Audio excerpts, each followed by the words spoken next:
This one was actually just fucking crazy, and it sounds so bad too.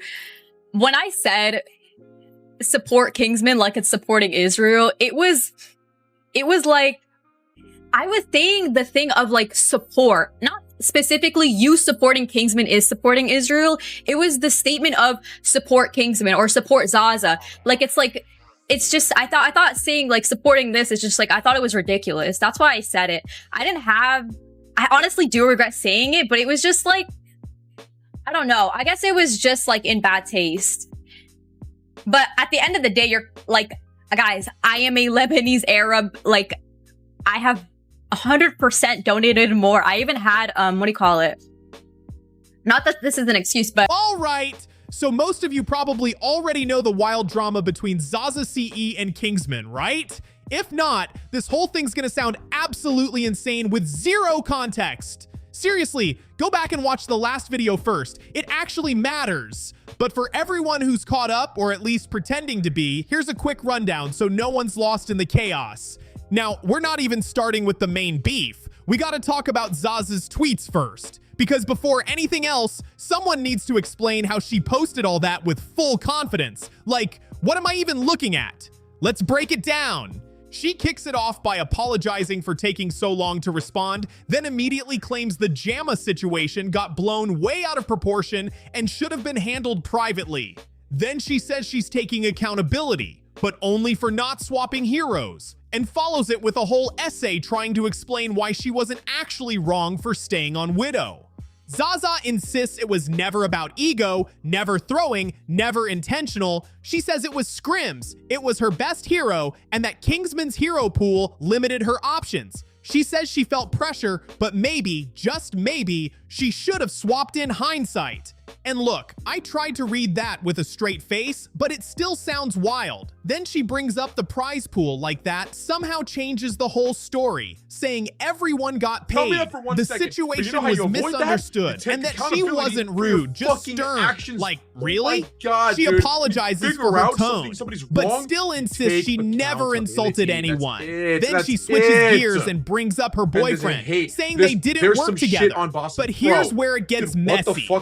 Apparently, he sent clips to people without her knowing, which ended up getting Kingsman kicked. She claims that part was on the admin for acting too fast, not on her. What do people think I am? Then she talks about the infamous Google Doc, saying it was factual but incomplete, and that it wasn't hosted by her directly, except she knew about it, read it, and fully supported it. Like, girl, that's basically involvement. She wraps up the whole thing with yet another apology. I'm saying I have definitely donated more than all of you guys combined to Palestinians. I literally have family there. I don't know really what. Anyways, regardless, I apologize to him actually, but he didn't really like care, I guess. Somebody's wrong. Why mock college when you're a college student yourself? I didn't. Well, I guess I did, but right before I said that, guys, I am a broke college student myself. That's why I said it. Because I thought it was a ridiculous statement to say, yes, like, I need this for college. But what you guys don't know is, guys, we didn't sign on to that with like money in our heads. Basim gave us the thing. He sent us a Discord DM, and it was, I can show you guys, but there was no money involved when we had already signed on. Only after we signed on is when Basim told us, yes, there is money involved. Like, he gave out the prize pool. So that's why you have a mix of casual, competitive, and like ultra competitive players. Because Basim didn't even tell us there was money on the line. We all signed up for free. Well, I think the majority. I think some signed up later when like a prize pool was released. And actually, I don't 100% know about this. I heard give us the thing with money. Basim told us content. Content was the focus. So of course, Zaza is just going to play her main because that's what she's known for. You can't really expect somebody to sign on to a content tourney and play something that they're not like known for playing. She built her career like playing Widow. So she's going to play Widow. It makes sense. And I'm not here to talk like for Zaza. I'm just saying this is why I didn't necessarily defend him. Also, actually I already addressed that. Everyone crying about saying shut the fuck up to someone as if they never told anyone that. I'll address that too. The reason I was so comfortable saying that was because Kingsman and I were friends. He's told me to shut the fuck up as well before too. I think I just did it at a bad time. And also I did it because immediately before I said it, if you watch the clip, Zaza said, "You're making me feel like shit." Immediately, I was just like, enough. Like, there's nothing you can do. It's out of our hands. Saying she never meant any harm and just hopes everyone can move on. But if you really break it down, her whole statement is one big circle. She starts off saying sorry, drifts through walls of context, talks about accountability without actually landing on it, then explains every bad outcome like it was understandable or accidental. By the end, nothing's resolved. Just a lot of words used to make sure it stays that way. So yeah, that's the Zaza situation. She somehow unlocked the final boss of saying, "I take accountability," while doing absolutely everything except taking accountability. Anyway, after that side mission of chaos, we gotta talk about CeCe next, because what happened after was wild. CE just crawled back out of the shadows after going totally silent, and I mean completely off the radar since getting exposed for being racist and bullying Kingsman. No build-up, no reflection, no redemption arc, just boom! She pops back up like everyone forgot what happened 5 minutes ago. And get this, in her so-called apology tweet, she literally said she was taking a full break for reflection and growth, logging off to touch grass. But somehow she logged right back in like 40 seconds later. She's just back to streaming like nothing ever happened. Like, girl, you didn't just get exposed for literally saying, "I don't like black people." You can't just hit restart and act like the last save file never existed. This isn't a video game where you respawn and pretend the last round didn't count. She really treated the whole thing like a quick death screen. Say sorry, vanish for a moment, then pop right back up like it's business as usual. That's not how real life works. CeCe, you can't fast travel past accountability and load straight into normal life, like your whole audience just forgot. Actions have consequences. You don't get to skip the update and pretend the patch notes didn't drop. And like I said before, for anyone still confused about who she is, here's a bit of background. The people, when they come in here, when they hate, they're justified in what they're saying. They're absolutely right. They're absolutely right. 100%. No question about it. Like, there's no beating around the bush. I don't know why it's like difficult to admit when you're wrong and when you fucked up. I made a decision based off of haste and based off of misinformation, but everybody in the team knew what was going on.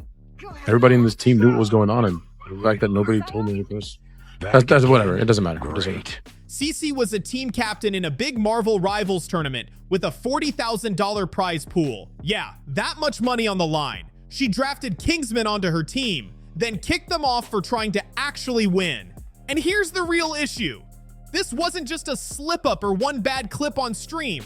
This was someone actively trying to twist things from the start. She wanted to control the story, shape how everyone saw it, and make sure her version came out looking clean. She wasn't taking accountability at all. She was just flipping the blame onto someone else. And when that move didn't work and the backlash hit full force, her tweets started vanishing one by one, like she was doing a clean slate memory wipe, pretending none of it ever happened while quietly sliding back into streaming like nothing went down. But come on, nobody's just gonna sit back and let that slide. Check this out. There's a clip of CeCe right after Kingsman got kicked from the Marvel Rivals tournament, and instead of owning up to her decision, she instantly starts deflecting. She twists the story, reframes everything, and acts like she was just a victim of some random situation she personally caused. It's wild watching someone rewrite reality in real time.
And remember that apology tweet she posted? The one where she promised to take time away, reflect, stay quiet, grow, all that? Yeah, none of that ever happened. Instead, she kept tweeting. Then, as the heat grew, some of those tweets mysteriously disappeared. One of them even said she hates men and that all men are the same. Then poof, gone.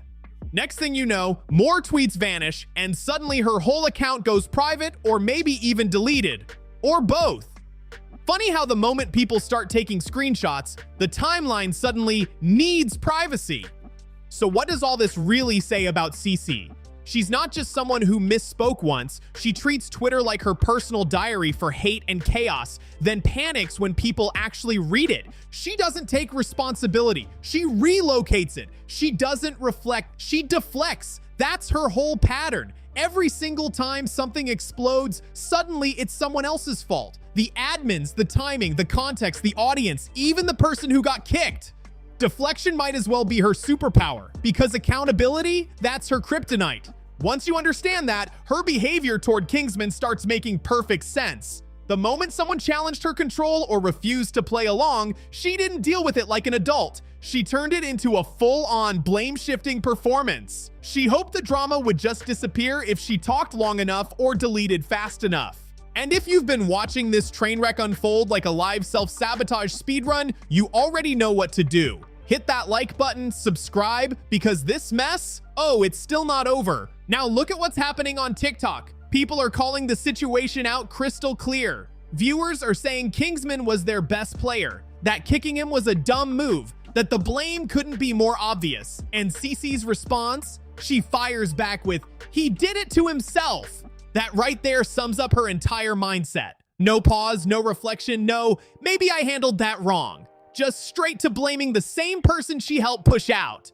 When people point out she's clearly in the wrong, she doubles down. Not my fault, never my fault, everyone else is the problem. It's like accountability doesn't even exist in her dictionary. And it didn't stop there. She took it over to Discord, continuing to mock Kingsman, saying he has no social skills and spent his whole life inside playing games, as if that somehow makes any of this okay. It's cruel, defensive, and shows exactly how far she'll go to protect her image instead of just admitting she messed up. Honestly, she needs to sit down and get some real therapy. For real. Because only when the internet fully turns on her, when the narrative shifts and nobody's buying her act anymore, that's when the magical apology appears. Not before, not during, after. Suddenly it's panic attacks. Suddenly it's I'm so stressed. Suddenly it's I regret everything. Out of nowhere it's I shouldn't have said that and I'm getting help. But not because she realizes she was wrong. Only because it backfired. That's not remorse. That's straight up damage control. She insulted Kingsman, doubled down, mocked him in public, and even let it spiral into a meme. Then, the moment the backlash started threatening her image, she flipped the story into one about emotional distress, hoping a little sympathy would magically wipe the slate clean. And if you think CeCe is the worst one in this whole mess, oh no, we're not done yet. Because there's another girl involved who somehow managed to slip out of most of the spotlight, and honestly, she shouldn't have. Her name is Lucy, and let me tell you, she's not even pretending to be sorry. No fake reflection arc, no sorry if you felt that way, no carefully worded PR apology, none of that. Lucy straight up says she was 100% justified in telling Kingsman to shut the fung up. And if you watch the clip, it's jaw-dropping. Zero hesitation, zero regret, zero second thoughts. She says it with full confidence, like it's the most normal thing in the world to talk to someone like that. And the craziest part, anyone who questions her is suddenly the problem. That's what makes this whole thing so wild. At least CeCe tried to hide behind half-baked apologies, panic tweets, and taken out of context excuses. But Lucy? Nah, she skips all that and stands 10 toes down on being straight up disrespectful.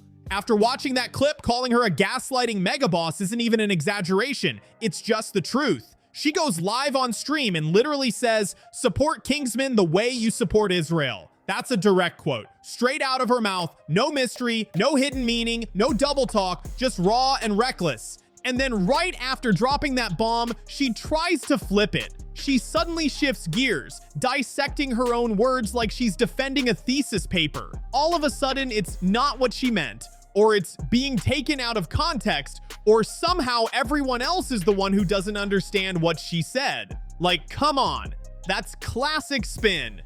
It's the oldest trick in the book. Say something outrageous, watch the internet light up, then scramble to act like words are flexible. When the backlash hits, she starts trying to reverse engineer her sentence in real time, hoping if she keeps talking, it'll magically morph into something innocent. And honestly, I'm trying to be nice here, but Lucy's behavior, it's not normal, not even close. The way Lucy handles anything, total crash out energy every single time. She can't de-escalate to save her life. Just look at this next clip. And honestly, this is where the whole conversation should have ended. Bassam ZB, the actual leader and organizer of the $40,000 Marvel Rivals tournament, came out and straight up admitted that what happened to Kingsman was completely unjustified and should have never happened. That's it. That's the final word. When the person who ran the tournament, the one with full access to everything, the clips, the admin decisions, all the context, openly says the removal was wrong, there's nothing left to debate. No Twitter threads, no Discord rants, no TikTok comment section philosophy sessions, none of it matters. If the organizer himself says a player got done dirty, then every excuse after that is just noise, pure background static. At that point, anyone still trying to justify what went down isn't standing up for fairness. They're defending ego. They're protecting their own behavior, their own pride, their own messed up version of events. The whole narrative already collapsed, and the more they talk, the worse it sounds. That's why nothing else, not the blame shifting, not the gaslighting, not the cheap insults, not even the hateful energy thrown at Kingsman means anything anymore. The truth's out there, and it's crystal clear. None of their excuses hold any weight anymore because the one person who could have defended them didn't. So when you still see people piling on, spreading hate, or trying to tear someone down after the organizer himself admitted the wrongdoing, that tells you everything you need to know about their intentions. Then things got even wilder. Bassam responded directly to Lucy after she basically called him a sellout and tried to hint there was dirt on his name. And his reply? It said everything. He fired back with pure honesty. Explain to me who wants hate. You know how you avoid that? You take accountability for your actions. What kind of person do you think I am? I made a mistake. That right there is real talk. No ego, no deflection, no narrative gymnastics, just straight up ownership. And that contrast, it's insane. You've got the tournament organizer, the guy with actual stakes, actual power, actual responsibility, stepping up publicly to say, yeah, I messed up. It shouldn't have happened. Accountability matters. He owned it, took the hit, and moved on like an adult.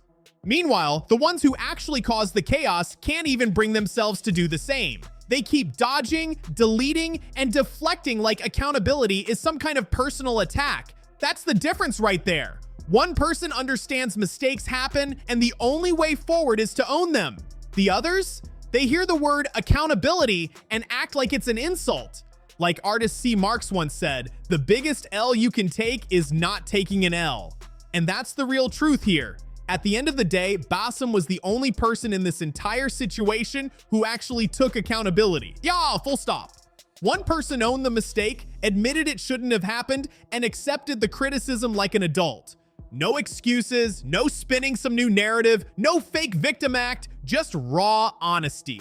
Meanwhile, the two other grown adults in this story went through every possible detour except accountability. Endless tweets, deleted posts, blame shifting, gaslighting, doubling down, everything but the one thing that would have actually mattered.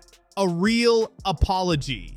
And that contrast, it says everything. There are people who make mistakes and say, yeah, I messed up, I'll do better.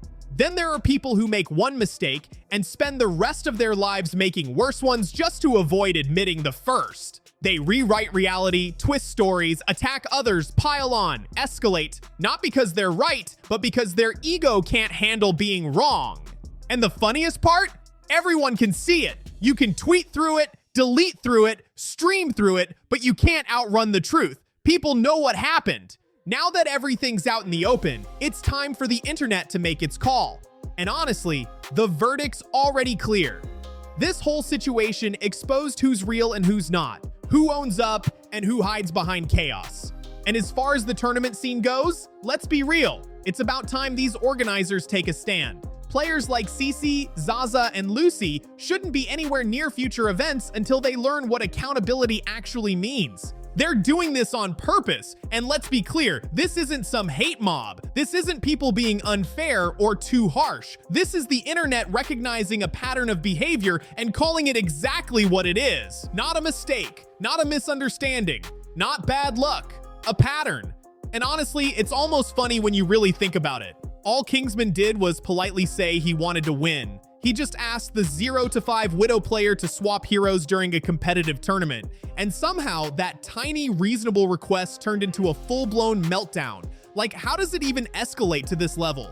That's the wild part. This whole mess started from one polite, respectful ask in a tournament meant to be about teamwork and competition. And yeah, I get it. That comment from him might have been blunt, but it didn't come out of nowhere. Because when someone's default response to any kind of challenge is to crash out, talk over people, refuse accountability, and double down with zero remorse, that's not confidence or strength. That's straight up self-isolation on fast forward. People don't drift away because of one bad moment. They step back when they realize the pattern never changes. When someone shows over and over that they'd rather deflect, delete, or insult instead of reflect, that's when trust disappears. To sum it all up, this entire disaster started with Kingsman simply trying to win in a competitive setting, asking for a reasonable swap, and somehow that single moment sparked one of the most ridiculous, overblown controversies we've seen in this scene. That one simple moment spiraled into Kingsman getting kicked, blamed, mocked, and publicly dragged by people who flat out refused to take responsibility. CeCe deflected, doubled down, deleted her posts, pretended to apologize, then went right back to blaming everyone else like nothing ever happened. Lucy, on the other hand, openly justified her behavior, gaslit people about things she clearly said on camera, and showed absolutely zero remorse. Meanwhile, the only person who showed real maturity through all of this was Bassam, the tournament organizer who stepped up, admitted Kingsman was treated unfairly, and actually apologized. One side showed accountability, honesty, and growth. The other side, just ego, deflection, and constant escalation. And when you break it down, this was never about gameplay. It wasn't about strategy or hero picks. It was about a group of people who couldn't handle being questioned, even politely. Instead of owning their mistakes, they decided to blow everything up and rewrite reality to protect their pride. At the end of the day, everyone watching can see exactly who stood tall and who crumbled under the truth. If you've been following this roller coaster of chaos, make sure to like, subscribe, share, and drop a comment with your thoughts below. Let's talk about it. Who do you think handled this situation the right way?